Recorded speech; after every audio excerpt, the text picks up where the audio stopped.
Yeah. So, Connell, we were kind of talking about science.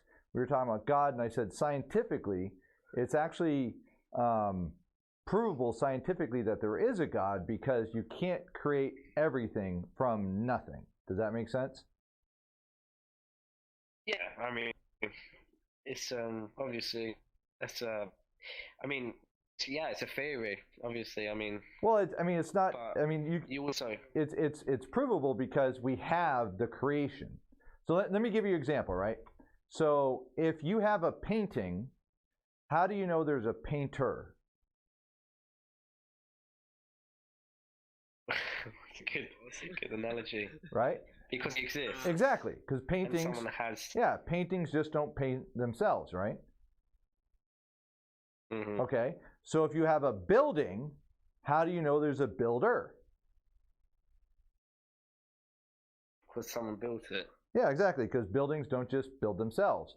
Even if it was, 2,000 years ago, and the guy's dead, you've never met him, you still know he existed because you have the evidence of his building the building, right? Does that make sense? Yeah. All right, so now, creation, creator. I understand 100%. I mean,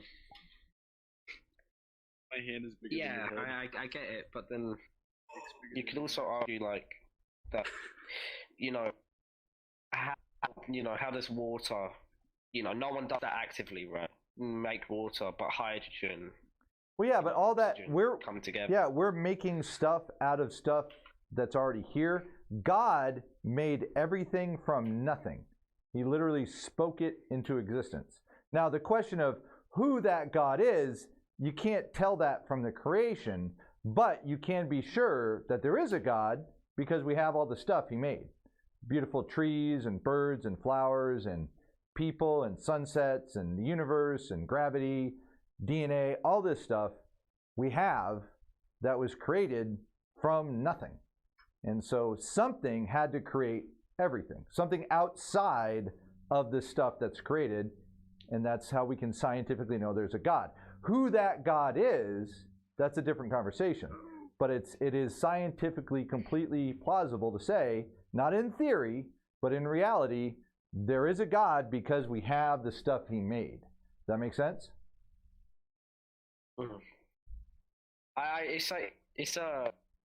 This is like an ongoing argument. I'm not sure. I got taught it. There's a special name for proving that God is real. I'm unsure of the actual name of the word. that was pretty intense, dude. That was all right. Whoa. What's up, dude? How's it going? That's a lot of stuff. I'm gonna have to shut that off. I mean, it's really cool, but it's a lot of stuff. I appreciate it, Jesse. That was neat. Mike, that's Reinhardt. Right on, man. It's Reinhardt. Reinhardt. I'm Reinhardt. What's going on, Jesse? That was pretty cool. Reinhardt. I had to shut it off. It was a little visually overwhelming. So I hope you understand. So. I forgot. I haven't played Overwatch in a while. You're pointing at my friend? Anyways. I forgot. So yeah, the conversation about who God is, that's a different conversation. But to be able to just look at the fact that we have the creation, so you know there's a creator, that is a thing you can do yourself. It's a logical thought about reality. Does that make sense?